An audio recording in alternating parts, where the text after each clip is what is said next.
సన్నబియ్యం పంపిణీ వాట్సాప్ మెసేజ్తోనే మీరు చూసిండ్రు. ఇవాళ సన్నబియ్యం పథకం అంటే పేదోళ్లకు ఇచ్చే ప్రభుత్వ పథకం కాదు, పేదవాళ్లకు ఆత్మ గౌరవ పథకం. ఎందుకంటే మేము ఇచ్చే రేషన్ బియ్యం 5 రూపాయలకు డీలర్ గానికి ఇస్తే డీలర్ గాడు పోయి మిల్లర్కి 10 రూపాయలకు అమ్ముకుంటే దాన్ని వాడు పాలిషింగ్ చేసి 40 రూపాయలకు అమ్ముకుంటారు.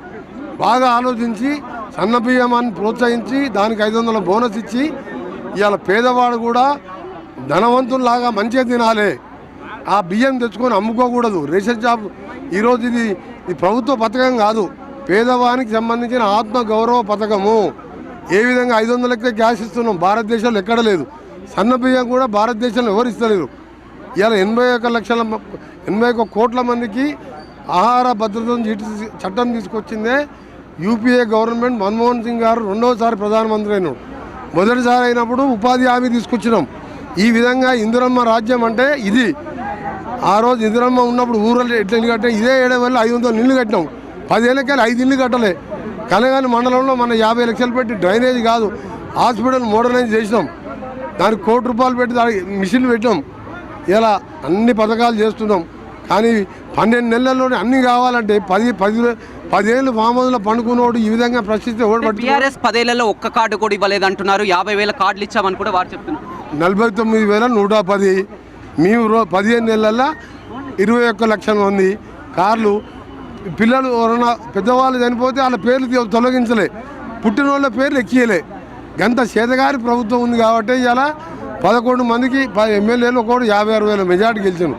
మేము ఒకటే చెప్తున్నాం, ఈ ఏ పథకాలు చేసినా ఏం చేసినా సొరంగం చేసినా ఇవాళ ఏఎంఆర్పి కాలు కూడా 900 కోట్లతో లైనింగ్ చేయబోతున్నాను. ఎక్కడికక్కడ దాన్ని డివైడ్ చేసి ఇవాళ చూడండి D25 కానీ ఎక్కడికక్కడ దగ్గర ఉండి నీళ్ళు నింపించిన.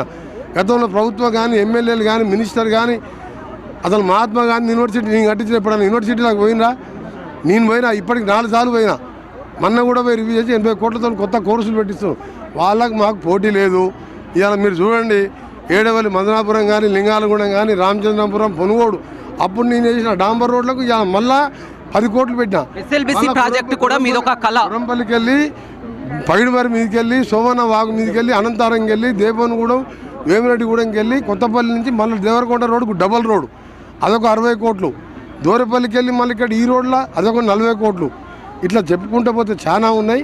అయినా సరే నాకు 5 సార్లు గెలిపించి ఎంపీగా గెలిపించి ఇవాళ రాజకీయంగా ఈ స్థానంలో ఉన్న ఈ ప్రజల కోసం నా ప్రాణాలు ఇవ్వడానికైనా సిద్ధమే. నేను ఏంటంటే రాగానే మొత్తం ఒకటేసారి కాకుండా రాష్ట్రం మొత్తం చూస్తూ నల్గొండ కాన్స్టిట్యున్సీని ప్రత్యేకంగా యూనివర్సిటీ కాదు 65 కోట్లు పెట్టి టాటా టెక్నాలజీ వాళ్ళు రేపు 7వ తారీఖు ఉత్తమ్ కుమార్ రెడ్డి గారు, శ్రీధర్ బాబు గారు, పొన్నం ప్రభాకర్ గారు వస్తున్నారు.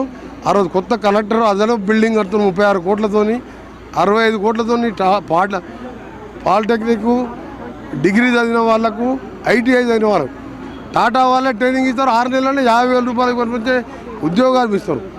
అట్లా 65 సెంటర్లు డెవలప్ చేసినాం 15 నెలల్లో 2,200 కోట్లతోని. టాటా వాళ్ళ పైసలే. ఎప్పుడైనా కేసీఆర్కి ఆలోచన వచ్చిందా? కూలిపోయిన కాళేశ్వరం కట్టి కాళేశ్వరం దాని పేరు కూలేశ్వరం పెట్టాను నేను. ఎస్ఎల్పిసి ప్రాజెక్ట్ అంటే మంత్రి కోమటిరెడ్డి వెంకటరెడ్డి చిరకాల స్వప్నం. ఇక్కడ లక్షలాది ఎకరాలకు కూడా సాగునీరు అందించాలనుకున్నారు. అనుకున్నాం. అప్పుడు 33 కిలోమీటర్లు చేస్తే దౌర్భాగ్యుడు నాకు పేరు వస్తుంది, కాంగ్రెస్ పేరు వస్తుంది, రాజశేఖర్ పేరు వస్తుంది ఆపిండు. మళ్ళీ స్టార్ట్ చేసాం, 17 మీటర్లు అయింది. ఇంకో మిషన్ వచ్చింది, దగ్గరకు వచ్చింది అది. కానీ ఆ దరిద్రం కన్ను పడ్డది దాని మీద. ఆ కన్ను పడి అది కాస్త కూలిపోయింది. అప్పుడే పూర్తి చేసి ఇప్పటికి నీళ్ళు వస్తుండే. ఒక 6 నెలలు లేట్ అయినా సరే దానికి అప్పుడే ఆల్టర్నేట్ చూస్తున్నాం. ఇవాళ ముఖ్యమంత్రి గారితో పొద్దున కూడా మాట్లాడినా. ఇప్పుడు యాదగిరిగుట్టకు పోయి చూసుకొని దాని మీద మళ్ళీ డిస్కషన్ ఉన్నది. ఎట్టి పరిస్థితి దాన్ని కూడా పూర్తి చేస్తారు. చివరిగా సీఎం రేవంత్ రెడ్డి అంటేనే రియల్ మాఫియా, హెచ్సి భూములను అమ్మాలని కూడా చూస్తున్నారని కూడా కేటీఆర్, అదేవిధంగా కిషన్ రెడ్డి హెచ్సి భూముల మీద ఏం చెప్తారు? హెచ్సి భూముల మీద